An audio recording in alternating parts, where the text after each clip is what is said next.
Olá, tudo bom? Tudo bem? No vídeo passado a gente falou um pouco sobre teorias, né? Teorias da conspiração e, na verdade, tudo que é pensado, né? Os caras colocam de um jeito ou de outro para ver se o povo aceita aquela ideia.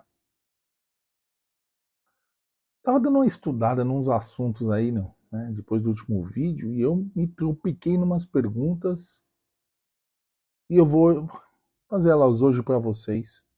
Não estou dizendo que eu sou cientista, não estou dizendo que eu sou o dono da razão, como sempre, mas eu só me perguntei algumas coisas e que, se a gente colocar numa linha de tempo, numa linha de ação, faz um pouco de sentido. Pode ser que eu esteja viajando? Pode. Talvez seja o vídeo mais viajante que eu já fiz. Mas eu sinto a necessidade de colocá-lo aqui para vocês, para de repente não perder esse assunto, porque eu achei bem estranho, com pontos muito relevantes. Obrigado a todos.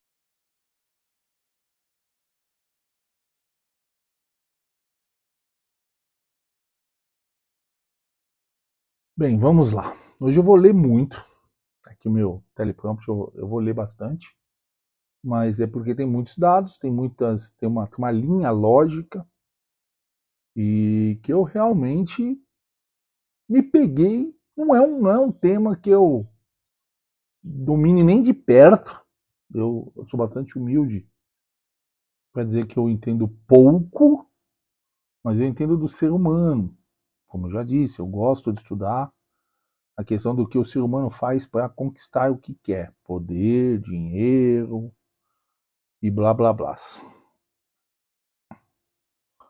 E sei que para obter esse poder, ele precisa imputar algumas coisas sobre a grande massa. Uma delas é o pânico, é o medo.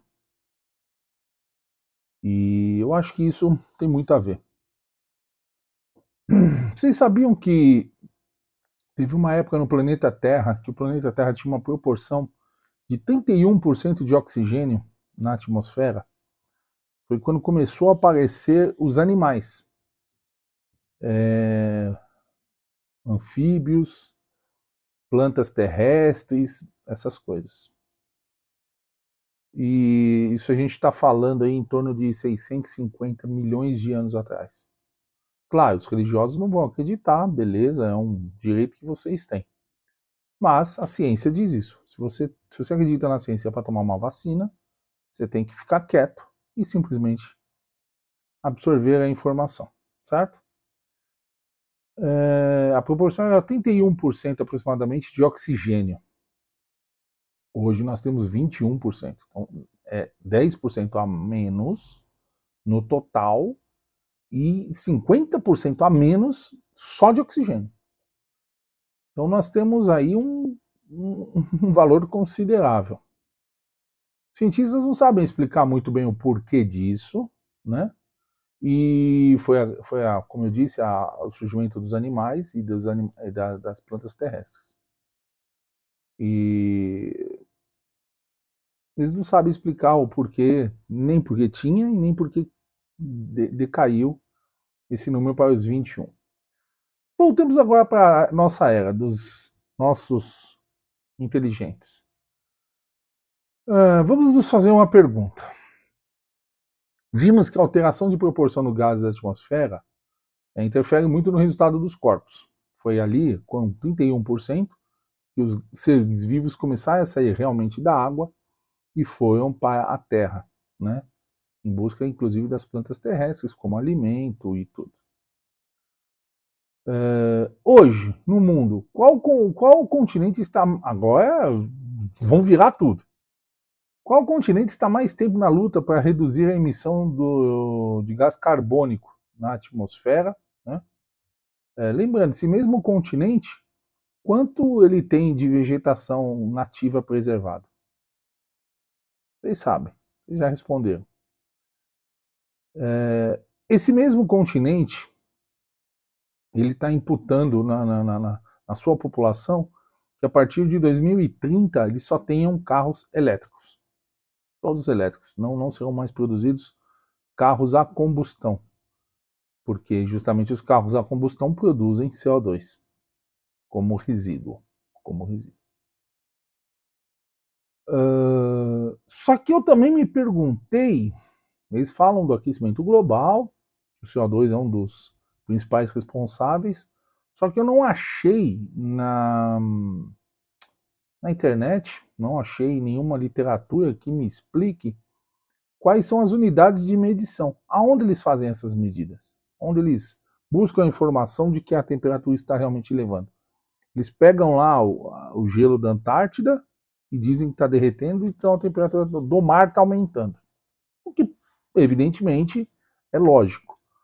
Mas temos um problema matemático aí. Eu estou dizendo por mim mesmo. Para elevar 1 grau do mar é muita energia térmica. É muita energia térmica. É muita, mas é muita. Muita. Então a gente tem algumas coisas que a gente vai vendo no final. Essa variação, e também não, eles não falam qual é a variação de gás carbônico da atmosfera. Lembrando, quando a gente aprende na escola, a gente sabe que é 71% de nitrogênio, 21% de oxigênio, 1% de gás carbônico e o resto de gases nobres. Ok? Isso é escola, ensino básico. Certo? Então vamos lá. Eles não mostram qual é a variação do gás carbônico na atmosfera. Não fala, olha, temos hoje 1,1% de gás carbônico. Só fala que estamos emitindo muito gás carbônico.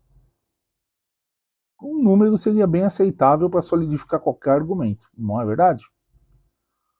E não estou dizendo que eles estejam errados da gente emitir muito gás carbônico. Veja bem, o problema eu vou explicar um pouco mais tarde. Não temos entre os países desse grupo, que eu perguntei antes, que figurem nas primeiras colocações de produção de alimentos, quer dizer, produção agrícola.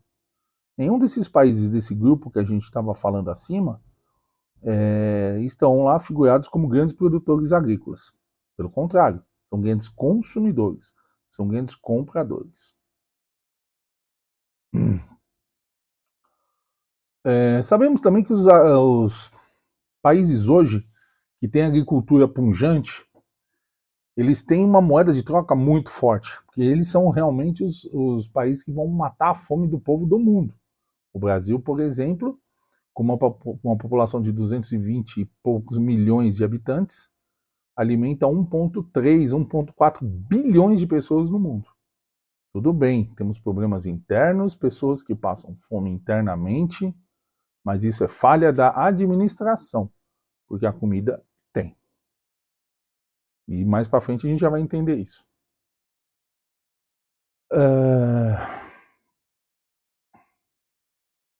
Nas aulas básicas, né, do ensino básico, a gente aprendeu sobre fotossíntese. O que é a fotossíntese? É como as plantas metabolizam seu alimento.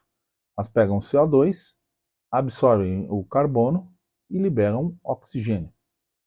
Certo? Alguma dúvida? Qualquer coisa, estudem o que é fotossíntese. Certo?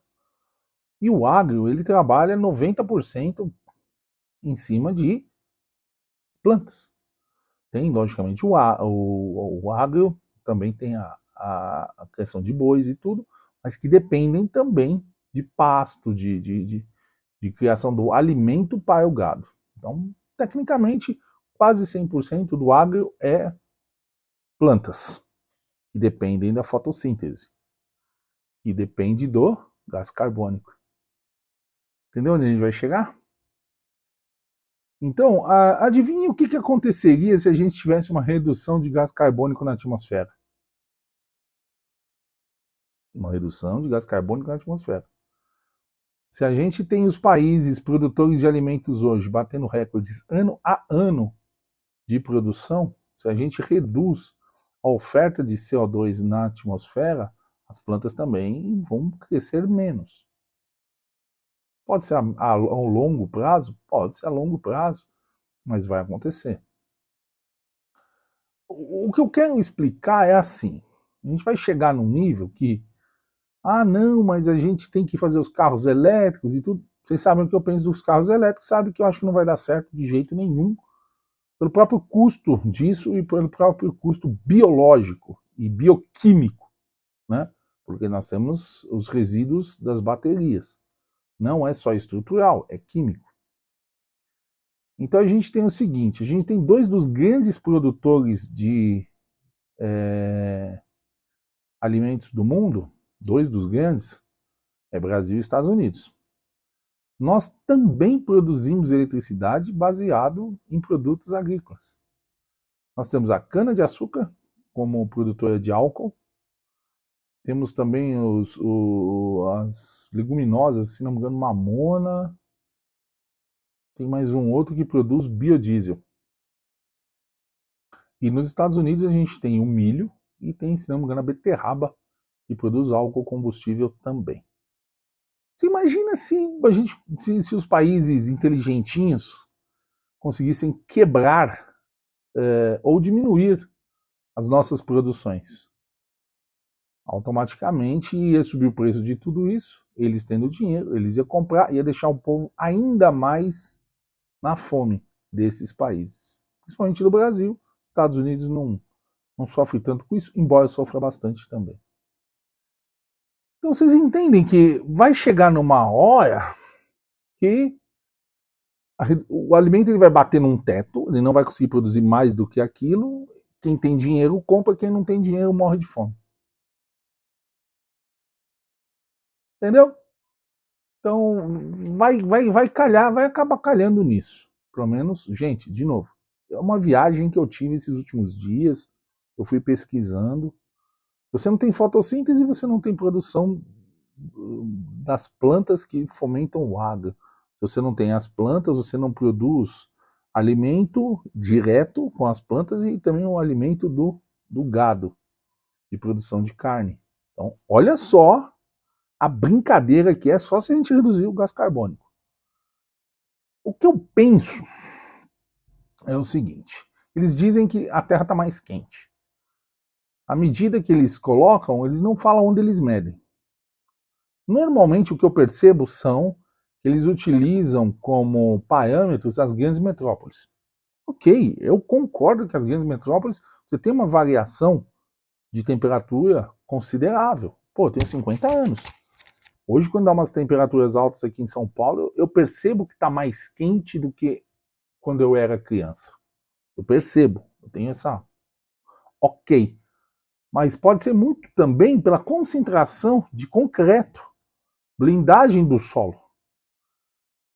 Aí eu pergunto para vocês, qual a área de cobertura do planeta Terra referente às grandes metrópoles? Uma conta básica, eu acho que não chega nem a 2%.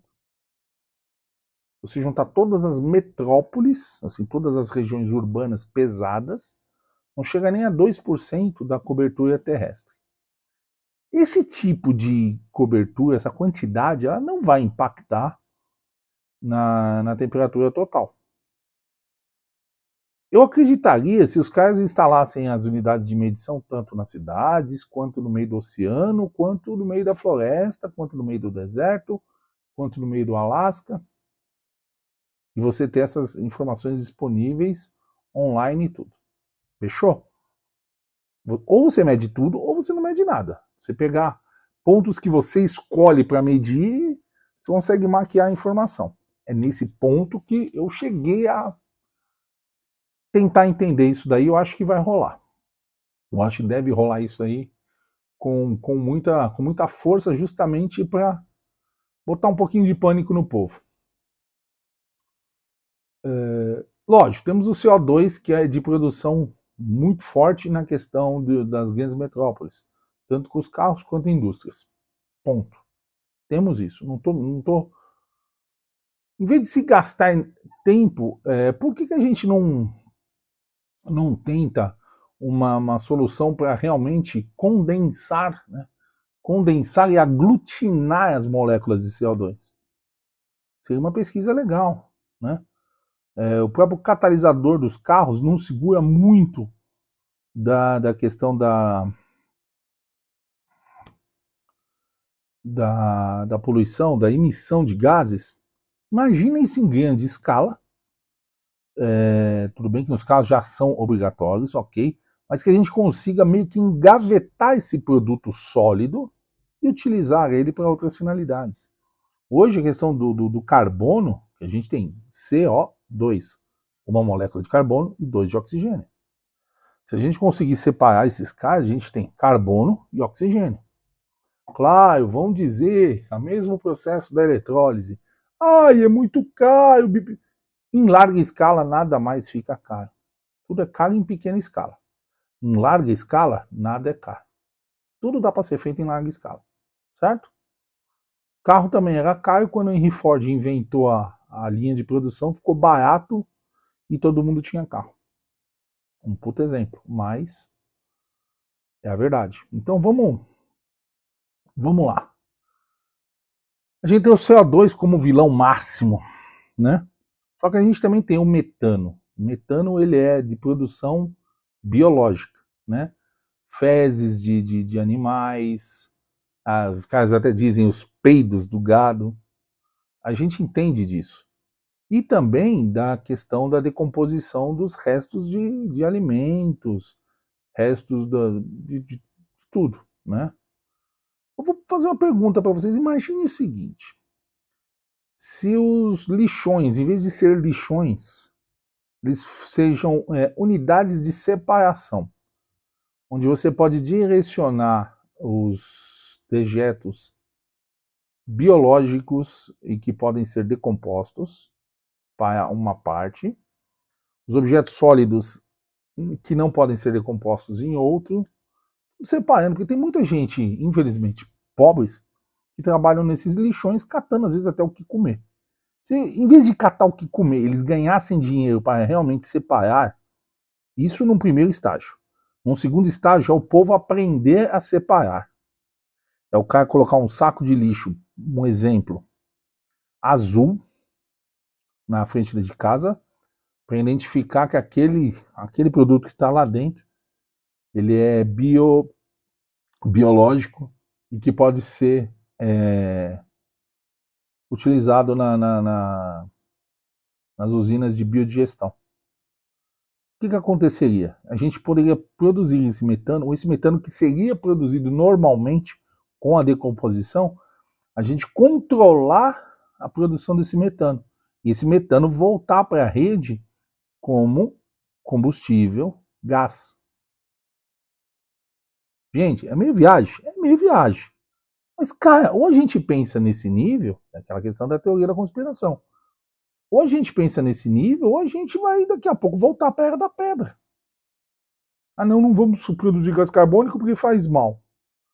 Aí a porra da fotossíntese não funciona, aí tá todo mundo morrendo de fome. Aí volta todo mundo para trás. Lembrando, eu sou um malthusiano. Eu acho que Thomas Malthus não estava errado. Porém, existem métodos. A gente não pode ser uma superpopulação no mundo e vamos lá botar 10 bi, 12 bi, 15 bi, não é assim. Sinceramente, eu acho que tudo tem um certo limite. Por isso que eu me considero um malthusiano. E vocês entendem o que eu quero dizer? Tudo é questão de controle. Se você consegue segurar o CO2 da produção das indústrias, CO2 da produção dos carros, se você consegue catalisar isso, solidificar isso e depois beneficiar, você cria outros produtos. Se você consegue centralizar os resíduos biológicos e consegue fazer a decomposição deles controlada para a produção do metano, perfeito, temos outra fonte de energia. Então, quer dizer, dá para fazer, não precisa necessariamente você fazer baterias do tamanho de um carro, que as baterias são quase do tamanho do carro, em relação ao chassi dele. cheio de resíduos químicos que daqui 10 anos vão ter que ser descartadas. Aonde vão ser descartadas? Você acha que essas baterias vão ser descartadas nos mares nobres da Europa? Nos mares nobres dos Estados Unidos? Vocês realmente acham isso? Ou vai vir tudo aqui para a parte pobre da África, para a parte pobre da América Central e para a parte pobre da América do Sul? Vocês realmente não acham que vão vir para cá? Eles vão inventar, ó, venda de... Entendeu? Vamos pagar para a gente ficar com esse resíduo, e daqui 100 anos esse resíduo aí pode estourar e contaminar o mar e acabar com o mar nosso, acabar com pescaria, com peixe, com tudo, com vida marinha. Vocês entenderam o ciclo onde vai acabar? Pelo menos, gente, de novo, é uma viagem, mas pensem se não faz sentido. O gás carbônico, ele é o pilar da fotossíntese, que realmente a gente precisa para manter a produção agrícola, que precisa para matar a fome do povo. Ponto. E hoje, matar a fome do povo é a principal moeda de controle dos caras. Eles não querem que a gente tenha esse controle. Os países emergentes. Eles não querem que a gente tenha esse controle. Eles querem que o negócio fique ruim, para eles poderem ter o dinheiro, para a gente ter que vender barato, barato entre aspas, né? E só eles têm o dinheiro para pagar e o nosso povo que se lasque com o que sobrar. Como é hoje, mas em escala maior. Então, a questão de controlar a produção desse resíduo biológico do metano também é uma questão que dá para se pensar, certo? Outra coisa é a linha temporal. Outra coisa que eu pensei muito, né? Temos registros de temperaturas e clima de 200 anos no máximo, né? O que é nada, nada para ciclos, como exemplo, ciclos orbitais do sistema solar. É nada, concorda? É como dizer que você vai morrer de câncer se der uma tragada num derby. Um dia, se der uma tragada no derby, você vai morrer de câncer. É mais ou menos isso. Porque não tem histórico suficiente para se criar um protocolo, uma linha, certo? Se no ciclo orbital estivermos menos de 1% mais próximos do Sol, já embasa um argumento desse aquecimento que eles dizem estar tendo.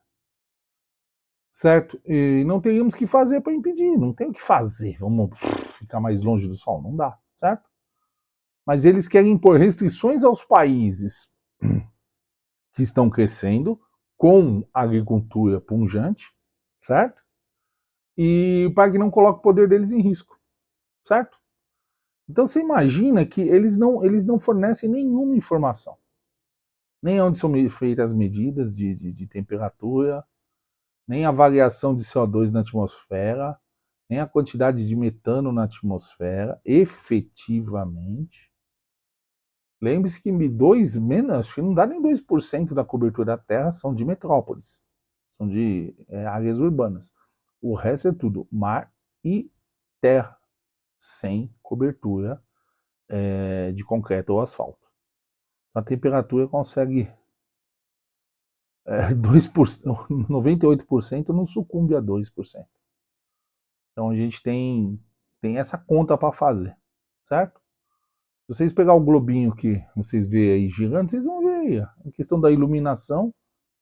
As pontos iluminados é onde realmente é as zonas urbanas, as escuras é tudo campo aberto. Façam a conta. Mas o mais interessante a gente falou sobre o controle do CO2, se baixar ferra a fotossíntese. Lembrando, é uma ideia apenas. É um bagulho que me bateu e eu senti vontade de falar com vocês. Temos a questão da produção controlada do gás metano devido aos biodigestores. Isso daí, Brasil é uma puta referência no mundo com relação a biodigestor. Só para você pesquisar lá na Embrapa, lá biodigestor, você vai ver que tem biodigestor que os caras põem na roça lá que custa R$500. E o cara produz gás para a vida toda, ele nunca mais usa um botijão de gás. E temos também a questão do próprio ciclo orbital, né? A gente não tem documentado historicamente os ciclos que a Terra pode andar, né? Assim, questão do sistema solar, questão galáxia, questão tudo. Pode acontecer. Tudo é ciclos. Tudo são ciclos. E se a gente não conhece os ciclos, fica difícil da gente ponderar isso daí. Tá bom? Lembrando, esses caras eles nunca vão dar informações coerentes e específicas. Sempre vão ficar jogando verdinho. Né? Mas como um povo em pânico é mais fácil de se dominar, vocês acham realmente que eles falaram a verdade? Ou no mínimo explicariam melhor essa historinha? Fica aí para pensar. Não é um pensamento meio louco? Não sei se tem tanto fundamento. Para mim, tem. Espero que vocês entendam. Batam em mim aqui embaixo à vontade. Tamo junto e obrigado.